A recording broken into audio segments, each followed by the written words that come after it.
Okay, hatboro-horsham, here's the next verse. That's the next verse. I just wanted to go through that next verse. Kept it as simple and basic as I could. Just a couple techniques that I wanted to point out. I want to talk about this just overall, and we'll break it down into the first section, that first section, and then the A section, and then a B section. So the first section is the E chord section, and what I'm doing there is just this real light touch that you use a lot in blues and rock, and you want to come down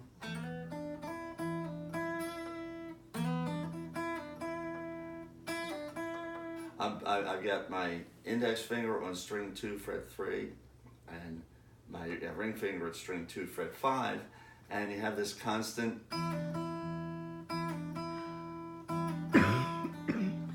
that type of a sound, and that's how I started it off with.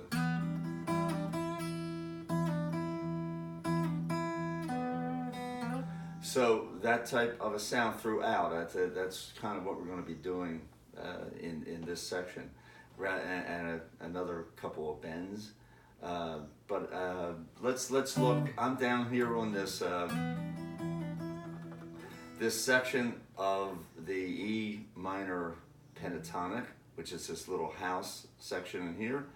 Strings 1 and 2 at fret 3, and strings 1 and 2 at fret 5, and then the cap up here at string 3 fret 2. Now we'll get into this in class next week, and discuss these, break these down a little more as to why they're like the little hot spots that you would go to when you're just trying to improvise a blues. So you have this little house here, and I'm right in that house. I'm just coming down on string 2. I kept that first part, kept all that right on that string 2 and string 3. But I'm not gonna break this down for you in this one. Next week I'll give you a video on the first part. And then, same as we've been doing, I'll go down to the A chord part, and then up to this little transitional back to the B. But I want to overall just tell you what we're doing here. We have this section of this little house down here, and you can hear, you get all kinds of nice little bluesy sounds with that. But then we come down to the A, and I want you to note that this time I've switched it to an A chord. So we're actually moving away from using exclusively in this approach, using exclusively the E minor pentatonic. It just so happen to have many of the same notes. But I'm coming down here, and I'm using what would be an A chord, the E shape, moved down here to A. So that would be E, F, F sharp, G, G sharp, A. And I'm just using the top portion of that, which you can see is a little house formation again. Well, if that works for A, then it also works for B. And that's what I've done in this little arrangement for you, is to come down here to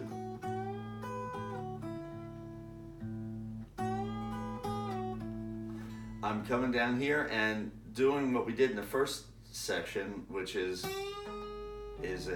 giving this a nudge up to the next fret. Excuse me, 2 frets away, and I'm also then come down, put my pinky down there on string 1 at fret 7, and I get a sound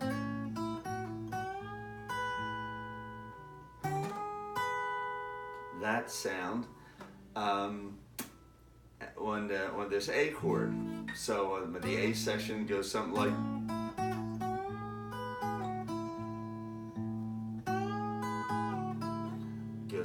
that when we get to it. When you get to the B section, the B chord, section is going to be the same thing. And I want you to note that I'm in this using the A as the bass, even though that is not the bass of a B chord. It's the seventh, and you can oftentimes use that seventh when you get to the B, because the B is really transitions right into the A after only one measure. So it kind of carries it through when you do something like.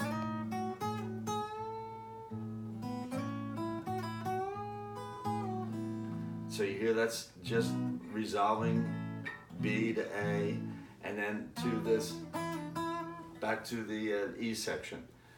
That's an overview of the song. Just want to give you a little overview of these next 12 bars that we're going to use. There's an infinite number of 12 bars that you can make.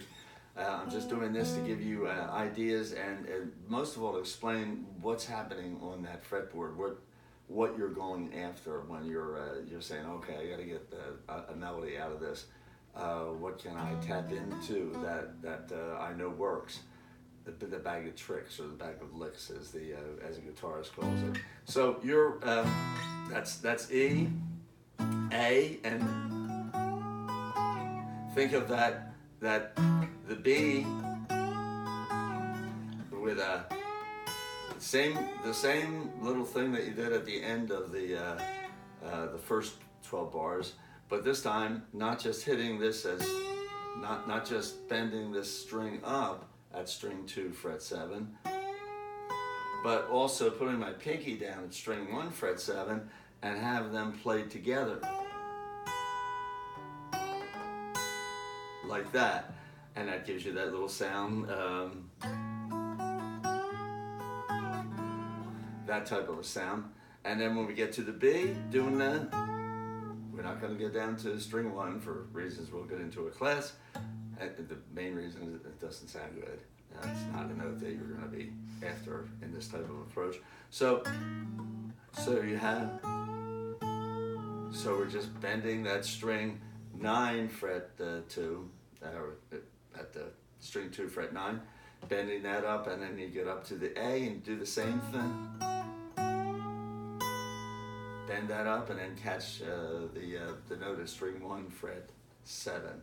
So that's an overview, and we'll just break this down over the course of the next few weeks, and then you'll have two bars of this, and then we'll get into another bar. And as long as you understand these concepts, you can actually just go on your own. And then in class, we're going to start working up instead of horizontally like we've been doing here. Start working vertically and see how that opens up the world to all kinds of rock type looks. Okay, that's great. I'll see you in class.